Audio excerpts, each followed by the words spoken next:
Did you know that gut microbes are able to ferment fiber?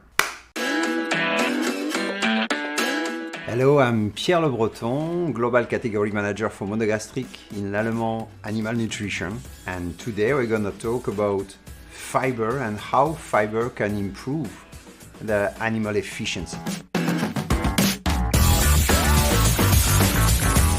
Dietary fibers are very important.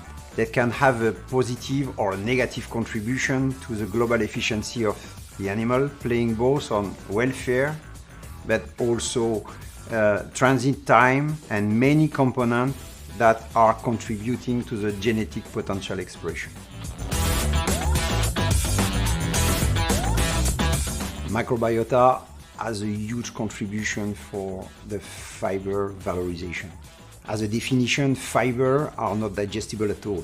And to have the full valorization, not only focusing on the physical part of the action of fiber, but also benefiting from fermentation of those specific carbohydrates, we need microbes, we need microbiota.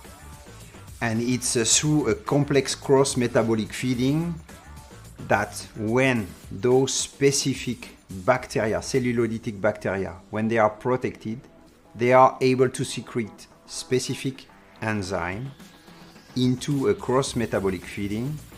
And thanks to this global complex process, we will be able to have some specific metabolite like short-chain fatty acid, acetate, propionate, and butyrate. And when it comes to acetate and propionate, those will be glucose precursor, and thanks to a liver,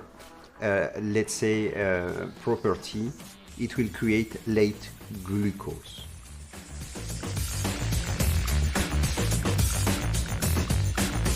Dietary fiber, it's a big, huge family, huge molecular family.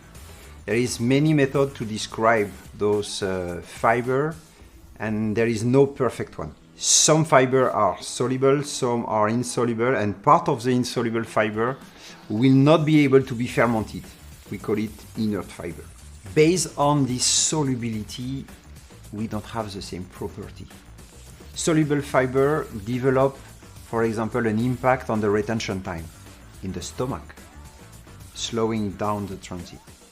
When insoluble fiber are doing the opposite, speeding up the transit time.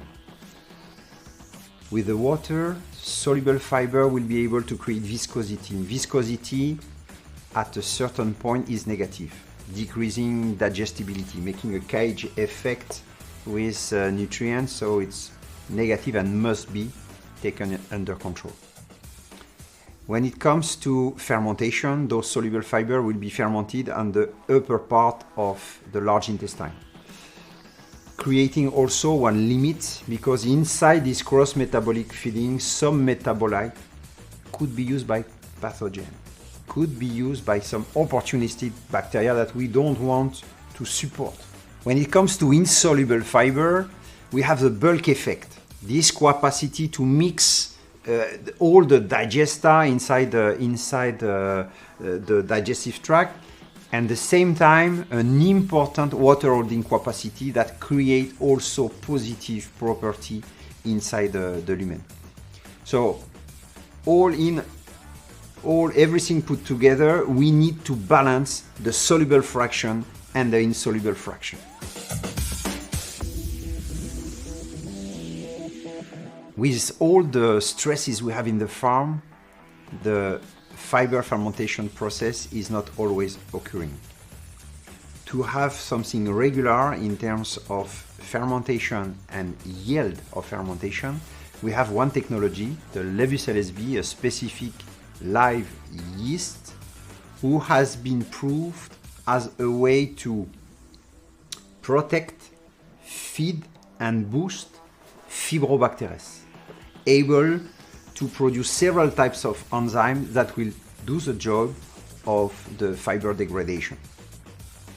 We should not forget about another technology developed in L'Allemand Animal Nutrition, which is Yela Prosecure.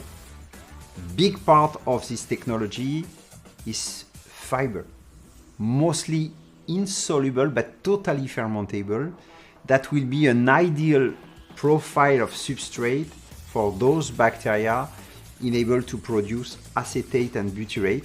That will be key element, especially for piglets in terms of late energy production. If you want more information, please join and look at our website. We have a specific dedicated section. Thank you.